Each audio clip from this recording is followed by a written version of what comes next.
now here at noon. Rain and wind will continue for many of us here today. We'll let you know how cold it's about to get once this storm system heads out.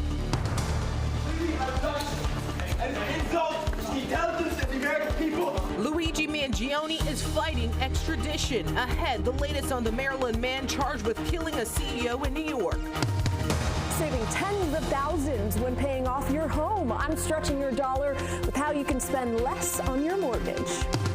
Plus, DC Tech Week is underway. We wanted to build excitement around the event locally. A look at what tech lovers can expect.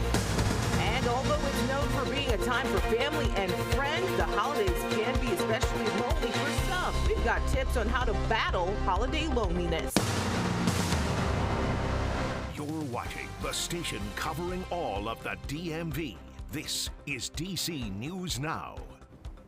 All right, good afternoon. Thanks so much for joining us for the news at noon here. I'm Annalisa Gale in for Mark Hall. It's a DMV first warning. You may have noticed there's some rain out there.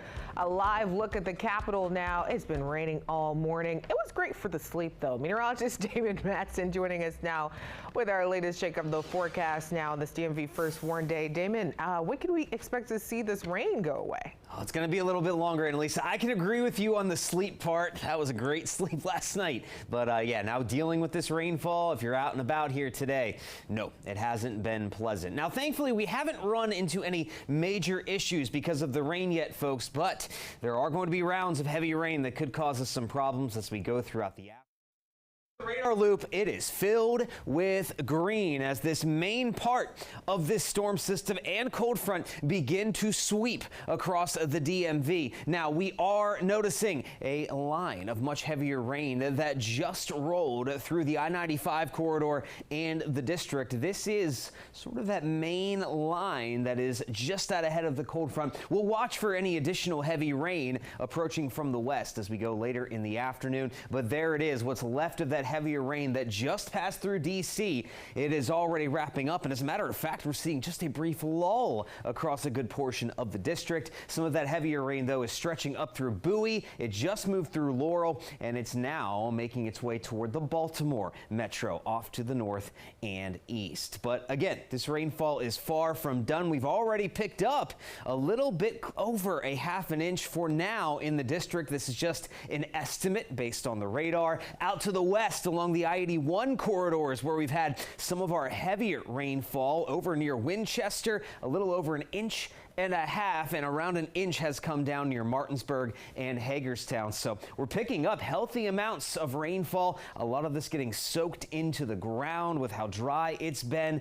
But again, if we run into any additional heavy rain on top of that this afternoon, that's where we could see some isolated flooding concerns. So that rain is expected to continue as we head toward the later afternoon hours. As the rain wraps up this evening, 6, 7, 8 o'clock, that's when it will start to get windy and it will start to get much, much colder. Now, we only have wind advisories out across our mountain counties and into the spine of the Blue Ridge this afternoon into the night. No wind advisories near D.C., but how blustery is it going to get later on, and how much are those temperatures about to tumble? We'll have a full look at your forecast coming up here in just a bit. All right. Thanks, Damon. And developing now, we're learning more about the Maryland man accused of killing United Healthcare CEO. DC News Now's Ben Dennis has the latest. Luigi, did you do it? And completely untouched and insult the intelligence of the American people and lived experience.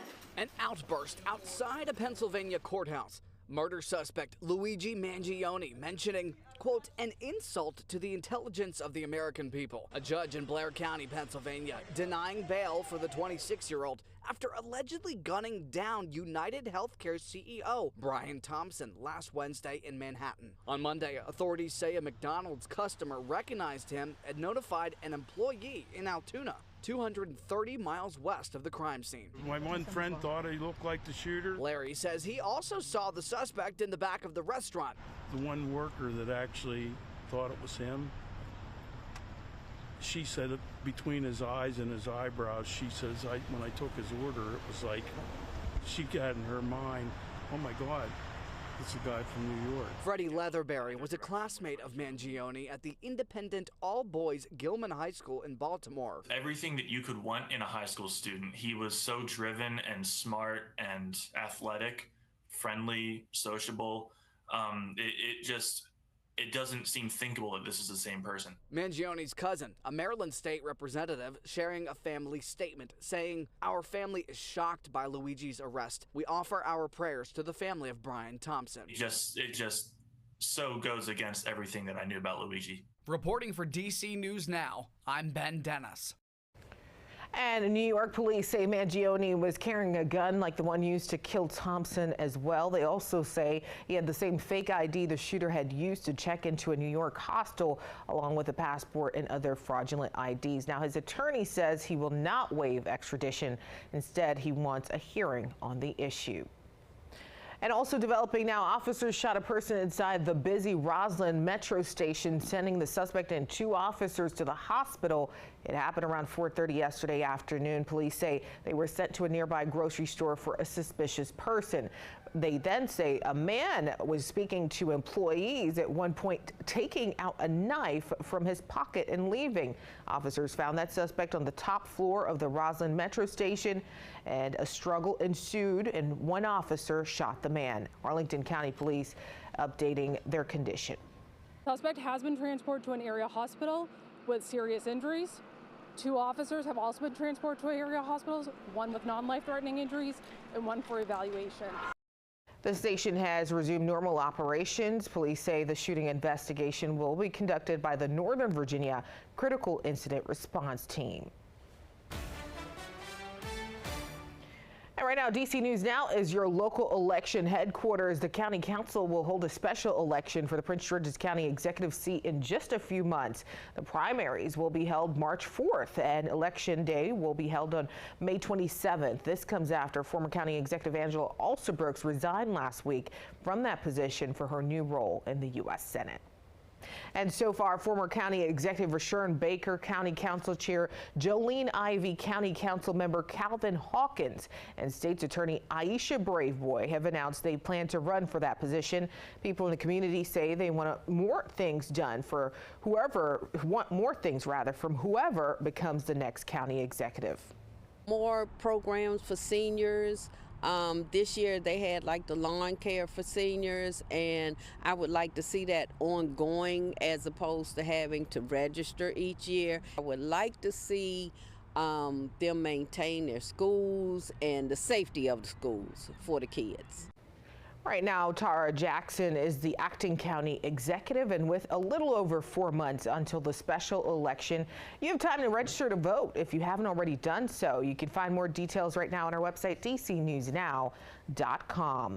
Meantime, early voting for special elections is beginning in Loudoun County today. The races could determine the balance of power in Virginia's state legislature. The elections are to fill vacant seats in the 32nd State Senate District and the 26th House of Delegates District in the General Assembly. This comes after State Senator Suhas Subramaniam won the race for Virginia's 10th Congressional District. Early voting centers are open weekdays from 8:30 a.m. to 5 p.m. The deadline to register for the January 7th election is Tuesday, December 31st.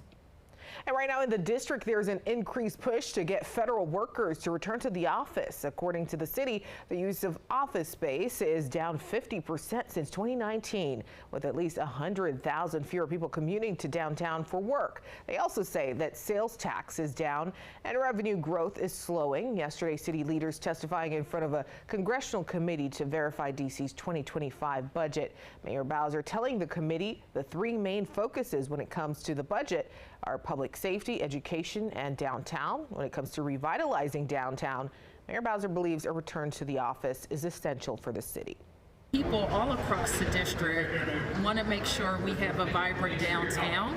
We don't think that individual agencies making decisions, one-off decisions, about what the telework policy is the most efficient. And Mayor Bowser is now calling for a centralized policy with each federal agency abiding by the same rules when it comes to remote work.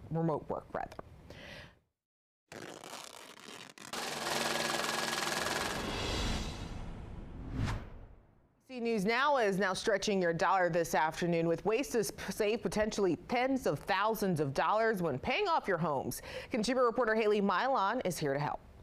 Want to save tens of thousands of dollars by making more frequent mortgage payments? You can do just that. With a little extra planning, you can save big, and some people can kind of put this on autopilot. Most folks with mortgages make their payments once a month despite getting paid every 2 weeks. If you shift that to a bi-weekly payment schedule, you're going to be making an extra mortgage payment each year, and that's huge savings just by getting ahead of when your interest hits. Now, I did the math for you. At a 6.5% interest rate on a $500,000 loan, you will pay $68,841 less in interest. You're shaving 5 to 7 years off of your mortgage. And I bet you can find some pretty good stuff to do with that extra money.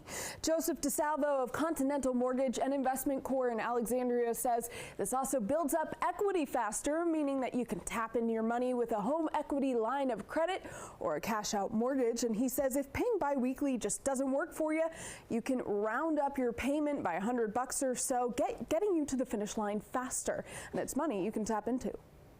Rounding that payment up will have a good effect on your income that you're going to put into the house, that equity that you build.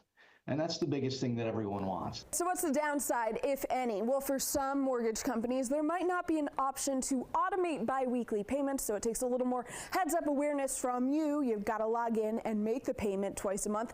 And then you're able to use that money if you do schedule these payments. If you don't schedule these payments, you can't tap into that cash if you have an immediate need for it. In studio, Haley Milon, back to you.